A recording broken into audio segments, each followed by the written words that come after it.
Good morning, live from ZTN studios in Harare, Zimbabwe. Welcome to our discussion this morning, Development-induced Displacements. How can we achieve win-win solutions? This broadcast is brought to you by Zimbabwe's TV network, ZTN, and our partners, the Center for Conflict Management and Transformation. Now, should you have any views or comments on our show this morning, please contact us via our Facebook page, Zimbabwe's TV network, or via our Twitter handle, @ZTN News. Good morning, I'm Andy Hodges. According to the International Displacement Monitoring Center, 80,000 people are displaced every day worldwide to pave way for development projects. Thousands in Zimbabwe were displaced to pave way for the construction of the Kariba Dam in the 1950s. And in recent times, both the Tukwi-Mukosi Dam construction and Chiadzwa Diamond area displaced thousands of Zimbabwean citizens. In all of these cases, people who lost their land to pave way for these development projects were allegedly not adequately compensated for the losses incurred, hence triggering conflicts between authorities bringing development on the one hand and people being asked to cede their land on the other. Our panelists today will discuss ways in which rural communities facing displacement can be cushioned from the adverse effects of such displacement. We'd also like to discuss how the public interest of development projects can be balanced with the interest and rights of the people that may be negatively affected by such projects. We are joined in the studio by Cedric Vengasai, Center for Conflict Management and Transformation, Francis Mukora, Community Alliance for Human Settlement in Zimbabwe, and Thammary Vhiriri, Zimbabwe Land Commission. Welcome to the show. Thank you. Now, in our final segment, we will be joined as well by Chrispen Maseva. He's from the Infrastructure Development Bank of Zimbabwe. So please stay tuned for the final segment to hear from the banks and what they do in terms of displacement. Now, then, may I quickly ask that you introduce yourselves and organizations that you represent? Cedric, let me start with you. Thanks, Andy. My name is Cedric Vengasai. I work for the Center for Conflict Management and Transformation, CCMT. At CCMT, we work to transform ways in which societies deal with conflict away from adversarial approaches and towards collaborative problem solving. At CCMT, we believe that there's a strong connection or nexus between conflict and development. So in some instances, we intervene directly in cases which we think or which we feel has a potential to bring development on a retrogressive trajectory. We also do evidence-based advocacy on the reform or review of policies that generate conflict. And we think that DID, or development-induced displacements, is one of the key policy areas which has great potential to trigger huge conflicts which can impede on development. Thank you. Francis? Thank you, Andy. My name is Francis Mukora, and I'm with the Community Alliance for Human Settlements in Zimbabwe as the Research Policy Advocacy and Communications Coordinator there. So at Community Alliance, we are basically an association of community-based organizations also representing individuals that have previously experienced displacements of any sort, and communities that are also facing the risk of being probably displaced in future. So we work to build their capacities to utilize whatever policies or ways of addressing that challenge. Thank you. We also do seeking policy advocates around issues to do with safe and secure settlement and access to natural resources such as land. You have your work cut out, don't you then, Francis? Thammary? Thank you, Andy. My name is Thammary Vhiriri. I work for the Zimbabwean Commission, which has been set up in terms of Section 296 of the Constitution. Our role really is to ensure that there is transparency, accountability, and fairness in the distribution of agricultural land. Chief among our responsibility is to give government recommendations in as far as the utilization of land, review of policies, and direction in the legislation in as far as the administration of land is concerned. We also resolve land dispute. We conduct land audit on behalf of government, among other several issues. Yes, you have lots of things under the Land Commission, don't you? Well, anyway, we'll ask you some good, deep questions about that later. Okay. Now, I always like getting a baseline, Cedric. Development projects often involve the introduction of direct control by a developer over land previously occupied by another group, or in some cases, the state. Help us understand the term development-induced displacements. Thank you, Andy. When you talk about development-induced displacements, or DID, we are basically talking about involuntary human mobility from an area of their habitual residence into a new area. Now, two things have to be noted here. The first thing is that movement is involuntary. And then the second thing is movement is as a result of a development project. And there are two types of DID, or development-induced displacements. The first one is what we call physical displacement.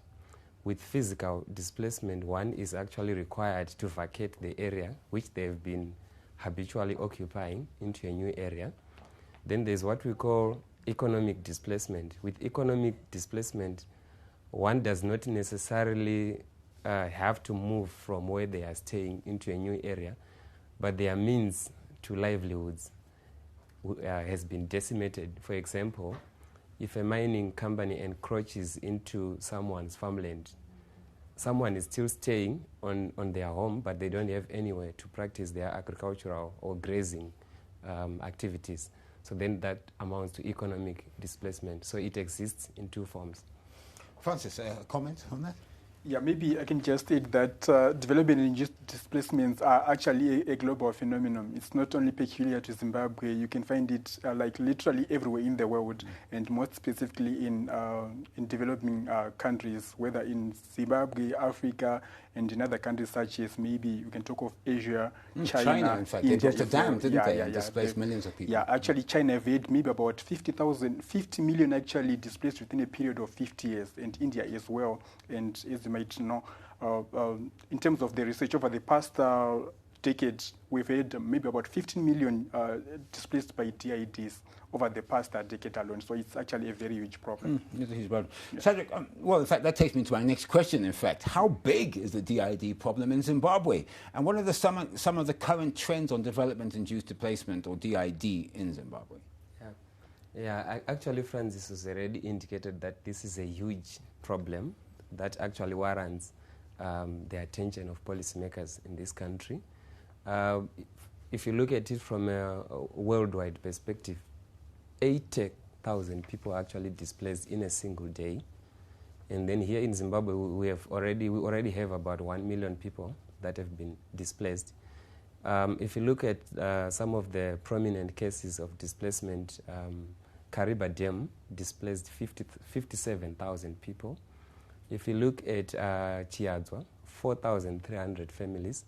And if you multiply 4,300 families by the average number of persons for each family, you can get maybe up to more than 30,000 or even more than that. Then Tokwem cause 2,000 families. And if you also do the maths, you can actually come up with quite a huge figure. 15,000, 20,000. Yes, and presently there's actually, as we speak right now, there are about 1,000 families which are facing displacement to pave way for a Lucerne, a grass project in Chilonga, in Chiredzi. So this is really a big problem that warrants the attention of our policymakers. Mm-hmm. Thammary, you mentioned in your introduction about who you are and what the Zimbabwe Land Commission does. So let's get a bit more specific. What role do you actually play in the issue of DID, and what further role do you play in advising the government on management of displaced persons? It depends on a case-by-case basis. Usually when we do receive a complaint from a group of displaced people, we look into the story, we investigate. We consider issues of the period that they've been on the ground and the circumstances under which they were on the ground. Because again, as government, we have the interest of our people at heart, and certainly would want to balance between the issue of development and the issue of settlement.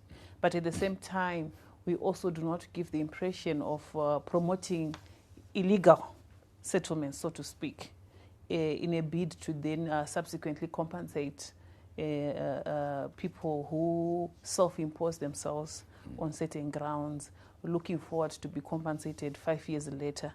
So it's our role as a commission to look into the merits and the facts of each case on a case-by-case, and we make recommendations to the Ministry of Lands and to government per se as to what exactly should be done to the so affected people, depending with the facts. Okay, but the question, of course, is how do you initially identify the land? I mean, does the Land Commission play any role in saying, yes, this piece of state land or this piece of whatever land or farming land can be utilized for development? How does that process work? In as far as identifying the land for development, that is not our primary role as the Zimbabwean Commission.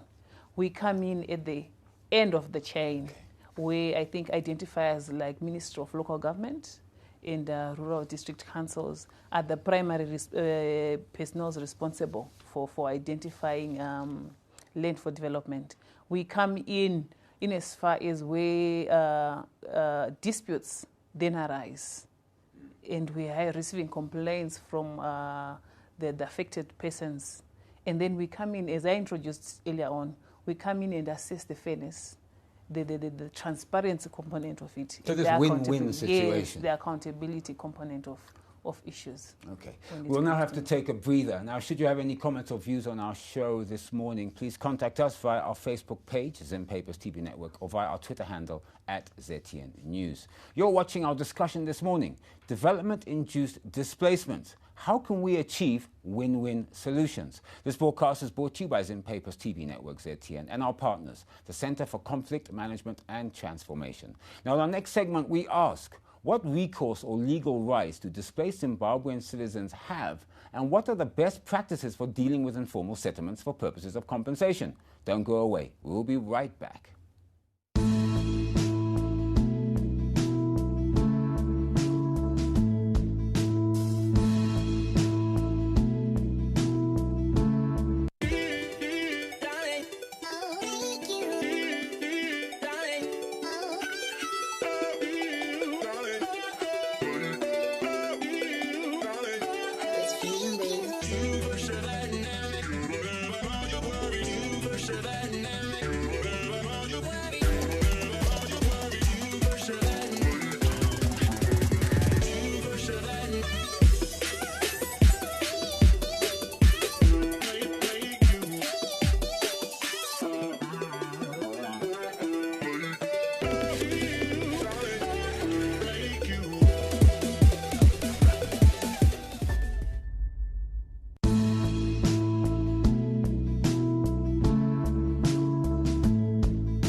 Welcome back. Our discussion this morning, development-induced displacements in Zimbabwe. How can we achieve win-win solutions? This broadcast is brought to you by Zim Papers TV Network, ZTN, and our partners, the Center for Conflict Management and Transformation. Now, Francis, Community Alliance for Human Settlements in Zimbabwe, or CAHSZ, I don't know how you say it, it's an acronym, CAS, is it? Okay, is a grassroots-based, membership-driven social solidarity alliance of 12 community-based organizations and pressure groups in communities previously affected by displacements and house demolitions in former commercial farming and mining communities, urban and peri-urban informal settlements. Now, I know that Cedric has talked about issues like Kariba Dam, Tukurinkosi, and also Chiadzwa as well. But also, you know, I think there's also a lot of displacement in urban and peri-urban informal areas. So let me ask you as well, what is the size of the DID problem in Zimbabwe? In Zimbabwe, it's actually tricky we cannot give specific figures as to the size of the displacement because that data is not readily available. But like what Cedric has already spoken to, we've got issues of DIDs in areas that are on the peripheries of urban areas. And also maybe I should highlight that we've got several forms of displacement, but for this discussion we're only focusing about DIDs. And then you would notice that issues relating to trending issues relating to land corruption have got an effect on issues to do with displacement, especially within the urban and peri-urban areas around Zimbabwe. So you might notice that the Zimbabwean Commission, I think, and the authorities of the country are dealing with issues to do with land corruption. So it's actually a big issue, and we've had issues to do with house demolition, especially in urban and peri-urban areas. So it's a form of displacement that is affecting a good number of people in major cities, especially in Harare and in other areas around the country. Yeah. I mean, Cedric, Francis did say in the first segment, of course, that every country in the world does this, DID, because you need to develop projects, whether they're infrastructure, dams, or even it could even be conservatories for wildlife and so forth, and you have to displace people. But the question is, what are the current trends on DID, or development-induced displacements, in Zimbabwe? What is actually pertaining on the ground? What are the trends? Yeah, that is a very interesting question, because I've already given you some examples, but the examples which I gave you are maybe historical examples, so to speak, because they happened in the past. But it's also important to emphasize that as we speak, or as we are seated right now, people are being displaced. I mentioned earlier on about a project which is actually impending, which has the potential to displace 1,000 families. If you multiply 1,000 by an average of 5 persons per family, that's already 50,000 people. And one of the causes of DID, which is often underestimated or not looked at in great detail, is urban expansion, because of the simple reason that urban expansion does not displace so many people all at once, like what happened at Tokwemkosi or Chiadzwa diamond mining fields.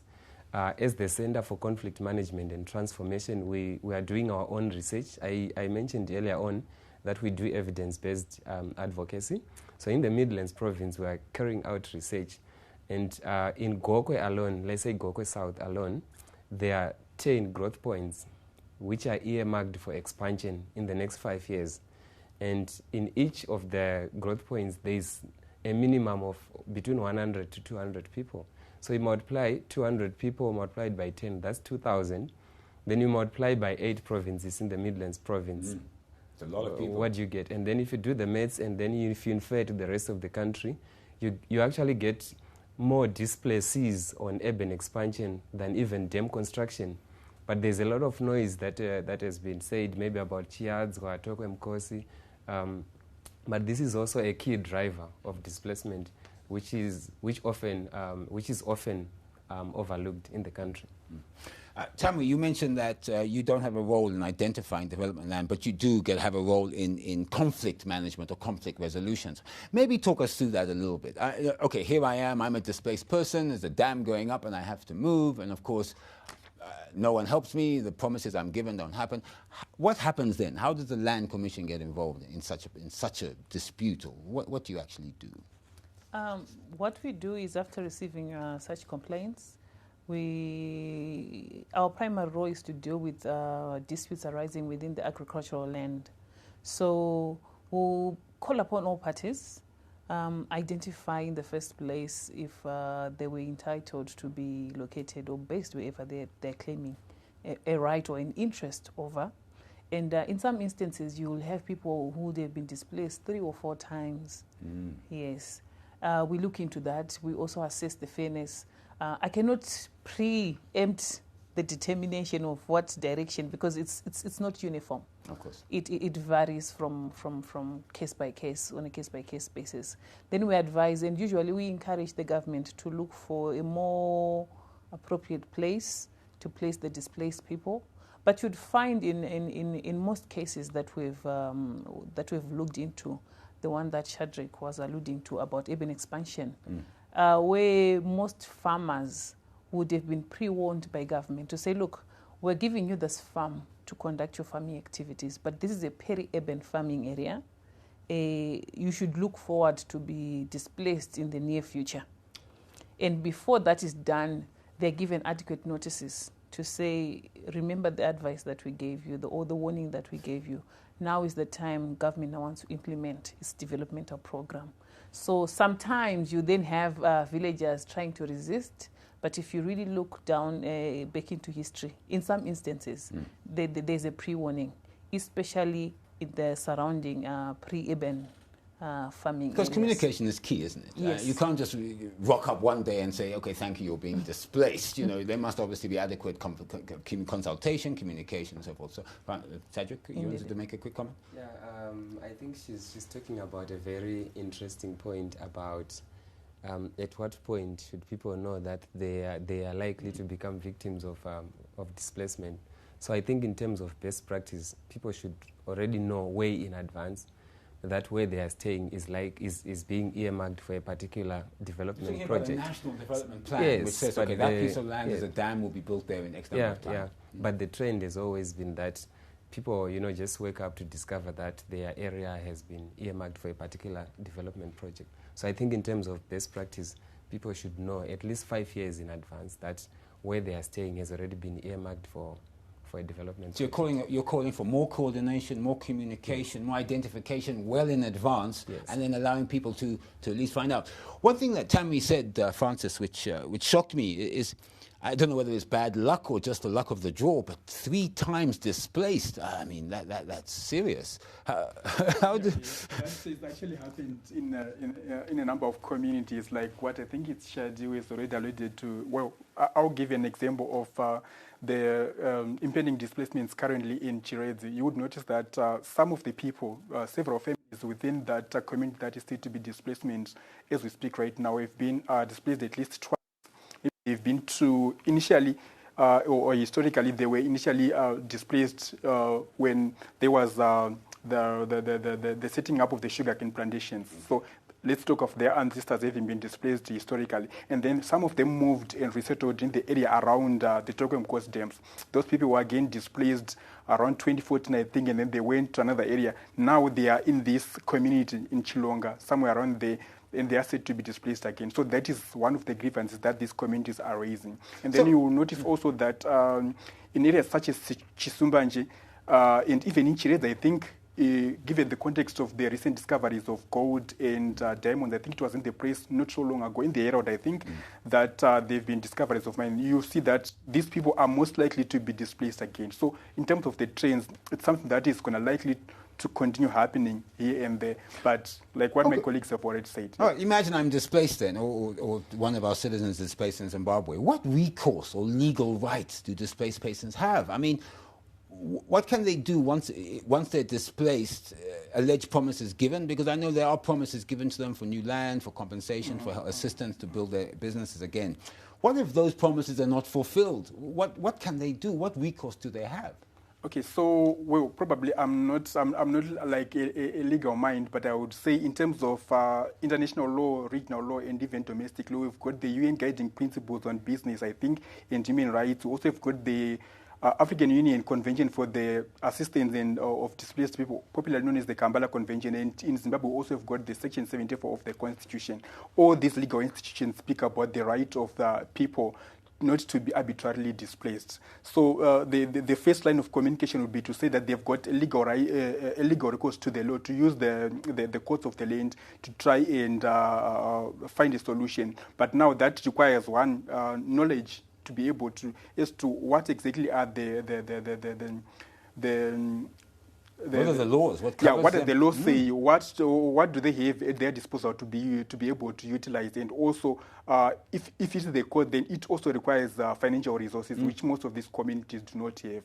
But generally, based on experience, and I'm sure CCMT are well placed to say that dialogue is. Let me say we're going to take a breather shortly, but just very quickly, what legal recourse? I mean, you should know better. I mean, if I'm displaced, I haven't got the money to hire a lawyer, which are expensive. Well, what do I do? Yeah, of course. I think if you look at the Communal Lands Act, for example, my learned colleague from the Zimbabwe Lands Commission, she knows better. In terms of the Communal Lands Act, there's a provision that says the authority that is bringing in development, or the development partner or the funder of a development project, and the persons that will be affected by a particular development project should reach what they call a mutual agreement. And should there be no mutual agreement, the Communal Lands Act actually provides for room for settlement at the administrative court. Exactly. Okay. But I think the biggest challenge is that the communities who are facing that displacement the extent to which they are aware of those cushions or those legislative and policy provisions, that's where the challenge is. And CCMT, do you step in there and advise them? Yes, we always do awareness raising around that as well. But I'm not really saying that we have sufficient legislative or policy provisions to cushion people that are facing displacement. But there is something there in Yes, play. there's something, but I think what is there is smaller than what should be done. Well, I'm sure in future programs we'll talk about policies and how what policy questions government must answer and put in place. We're now taking a short breather. Now, should you have any comments or views on our show today, please contact us via our Facebook page, Zimpapers TV Network, or via our Twitter handle @ZTN News. You're watching our discussion today, Development-induced Displacements in Zimbabwe. How can we achieve a win-win solution? This broadcast is brought to you by Zimpapers TV Network, ZTN, and our partners, the Center for Conflict Management and Transformation. Now, in the next segment, we'll be joined by Chrispen and Maseva from the Infrastructure Development Bank of Zimbabwe, and we have to say goodbye to Francis Mukora. He's from the Community Alliance for Human Settlement in Zimbabwe. Now, we ask in our next segment, are there laws or policies in Zimbabwe that protect citizens facing displacement? And are there any success stories of DID in Zimbabwe? Don't go away. We will be right back.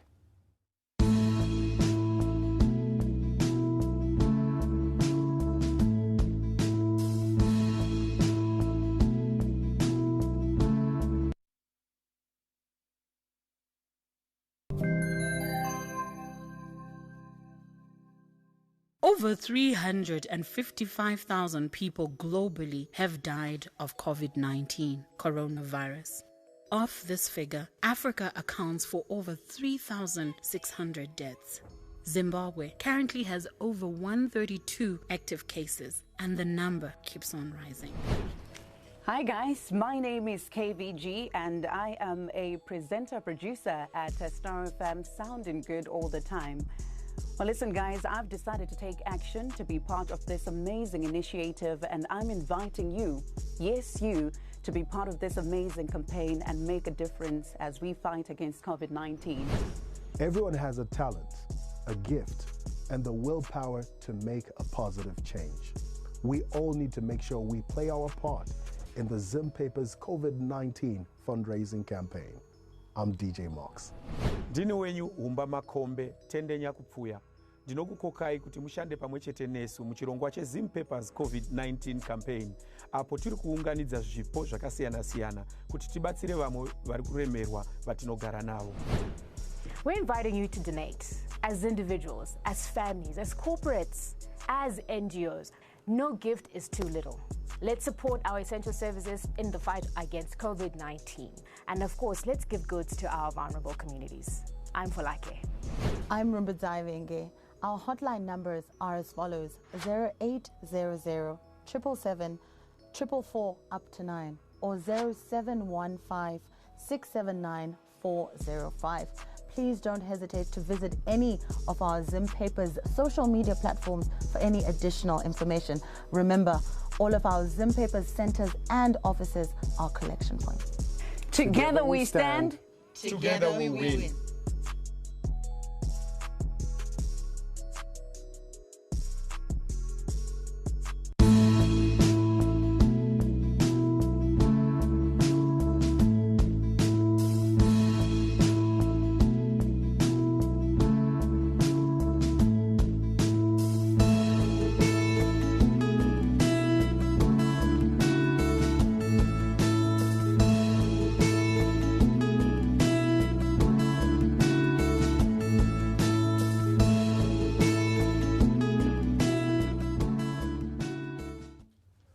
Welcome back. Our discussion this morning, development-induced displacements in Zimbabwe. How can we achieve a win-win solution?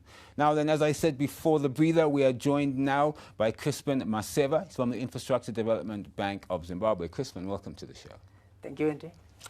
Now, Cedric, just before the break, I talked about laws and policies in Zimbabwe to protect citizens facing displacement. Maybe you could expand a bit more on that.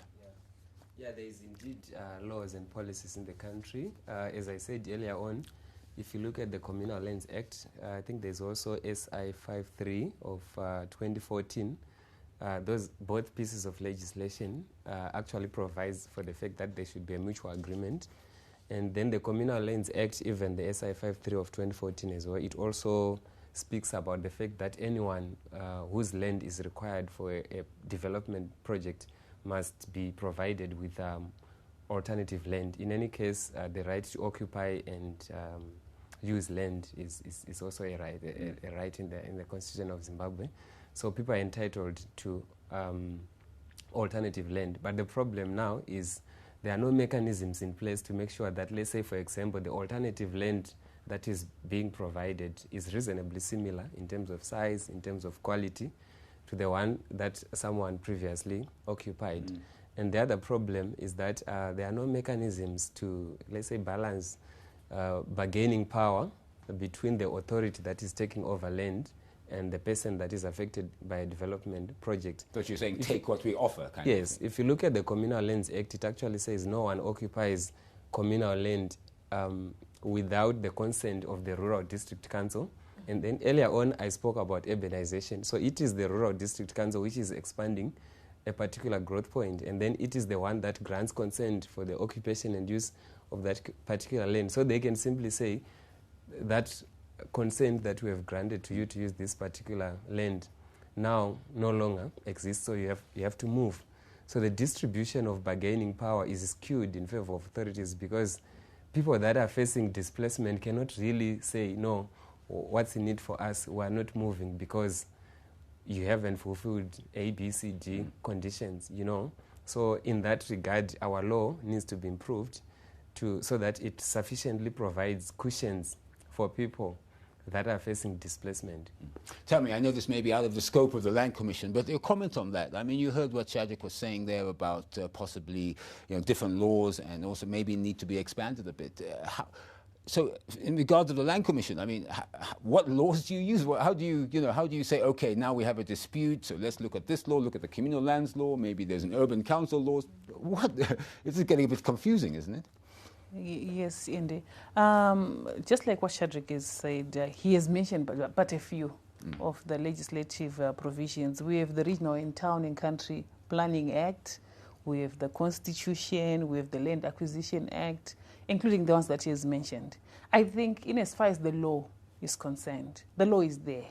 But I guess like our earlier colleague has indicated, it boils down to the issues of implementation. Do the people who are affected know that they have a certain right? And then also, under what basis do they have the right? Do they have is their right arising from? Do they have a tenure document? How do they present themselves? How do they then prove the interest? And remember, when you claim interest, there has to be something that backs your claim. Some legal entitlement to claim the interest or the right. I think this is where the crux of the issues are. I'm going to ask you about that, because it's an interesting point. I mean, we all have relatives in the rural areas. I wonder whether they have any document that says that we have a right to live there. But I'd like to ask you that question a bit further on. But let me bring Chrispen in here. Chrispen, your organization, Infrastructure Development Bank of Zimbabwe, of course, in its own name is infrastructure development. So you are very much involved, particularly in state development around the country. So what measures would you recommend to be put in place to create a win-win situation between the project and the people being displaced? Like, what are international best practices? Thank you. And the issue with most projects that we've witnessed to date is that there is no budget for relocation and compensation. That's the first issue. So there is always provision for the actual project. If it is a dam project, there is money to construct the dam. But somehow, it is forgotten that there are people, there is infrastructure that need to be relocated from the basin of the dam. So there is usually no budget to cover for compensation and relocation issues, which is problem number one. Problem number two is that development is brought for people, not with people. So technical people think that they know what people want in their area. So they often leave them out in the development process. That they bring a project for them, without involving them in the actual project. Then the last and final problem is that we find that people who are affected by projects often are left out from the benefits. They don't share the benefit. So somebody has been displaced by a dam, but is not benefiting from the dam itself. So these are problems that we... And that creates conflict, of course. Obviously. But I mean, surely if any project needs to be done, any development project, which is obviously a Zimbabwean governmental project, it impacts on the whole of our country, for example. Surely every project should have money for displacement. I mean, it just makes sense, doesn't it? The reason why you find that the relocation and compensation is done very late is because at the start, there wasn't a budget for that. So there's always a problem that we do the relocation and compensation at the very end, when in fact we are supposed to do that first. Quick comment, Cedric, on that? Is anything to say? That's very interesting, because I think no one should actually be relocated or moved before the actual compensation has been paid in full.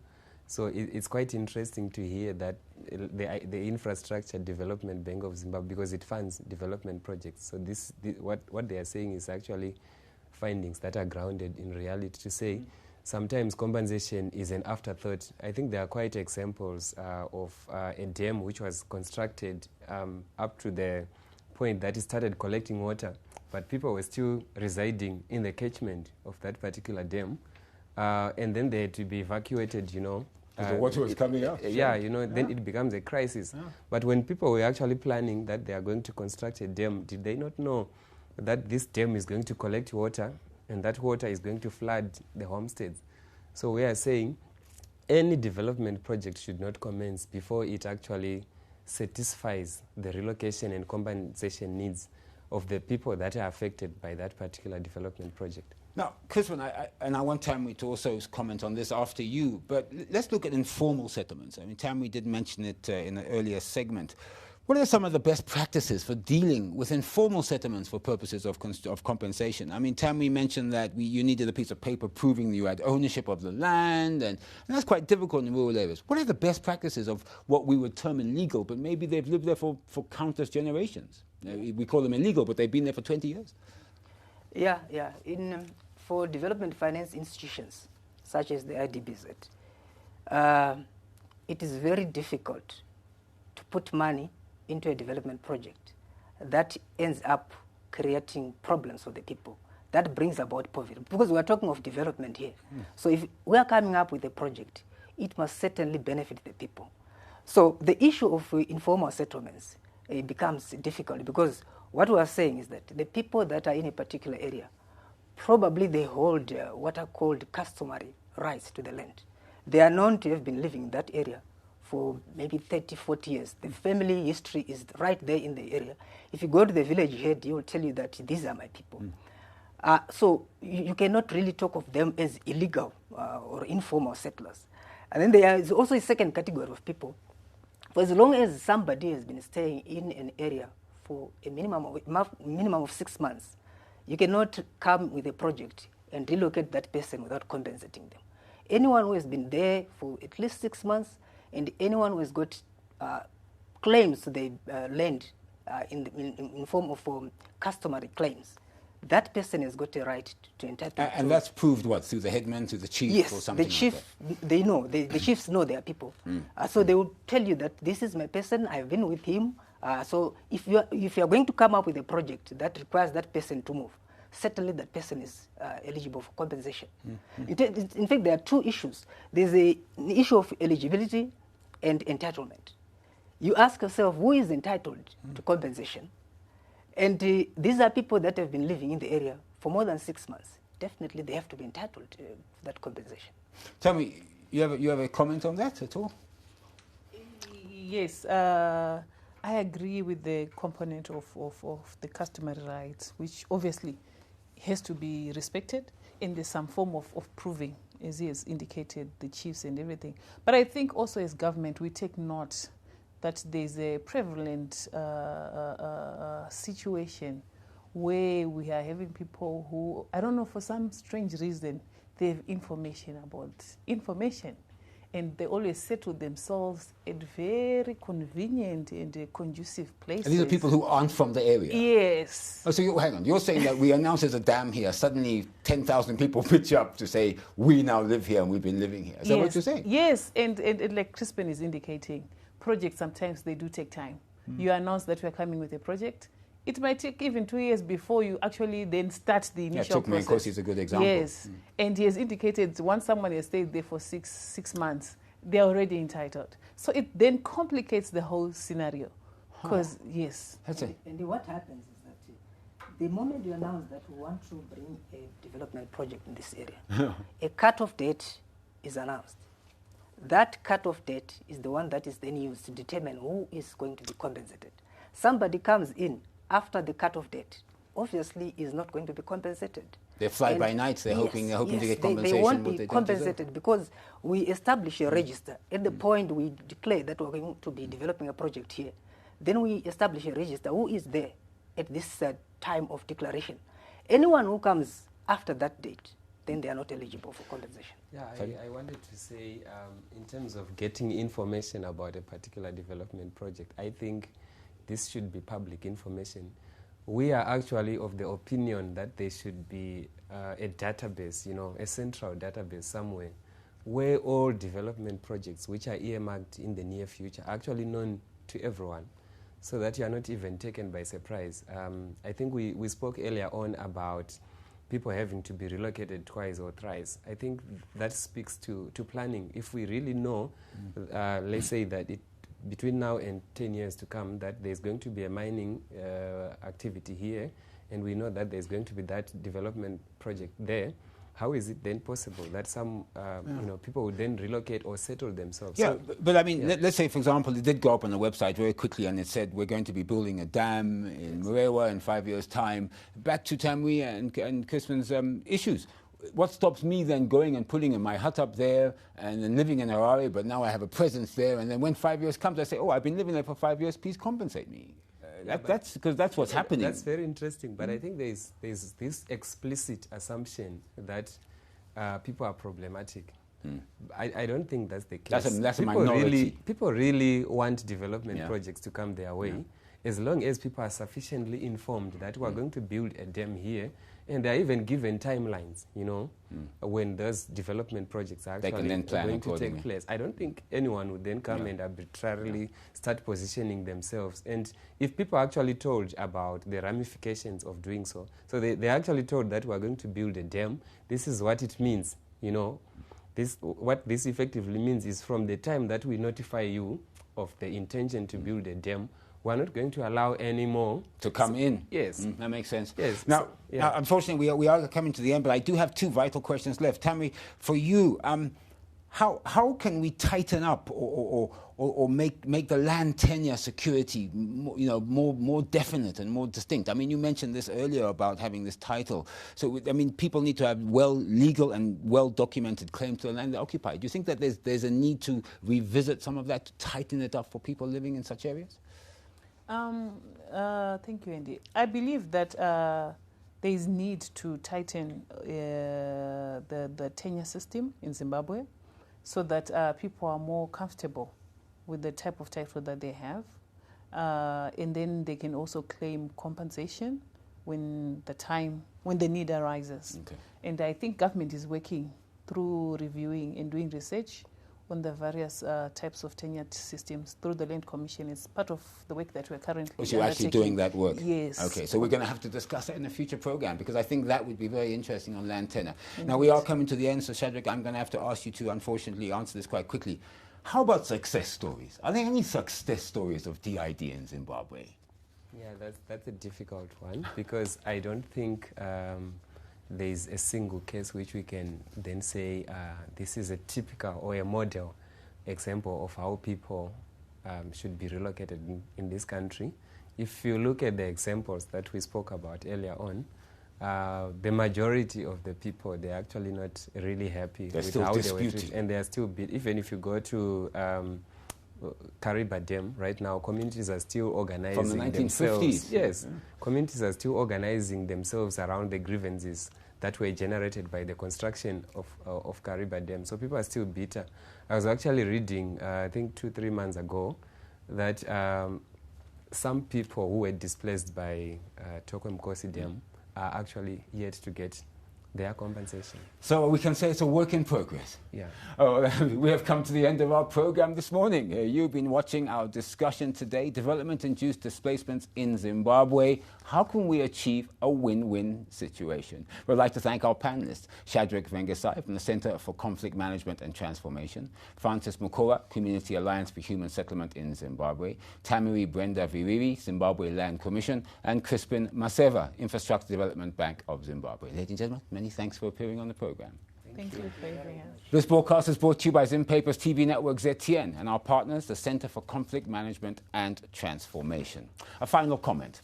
Development-induced displacement and resettlement, or DIDR, occurs when people are forced to leave their homes and or their land as a result of development. This subset of forced migration has been historically associated with the construction of dams for hydroelectric power and irrigation, but is also the result of various development projects such as mining, agriculture, road developments, urbanization, conservation projects, and forestry.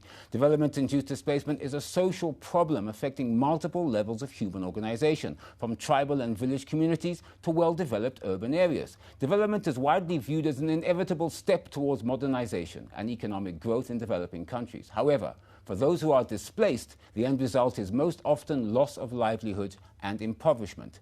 There is a need for development projects in any country to boost economic growth, but it must never be forgotten that at the end of such projects are displaced people who must never be abandoned or overlooked. I'm Andy Hodges. Goodbye, and you all be safe.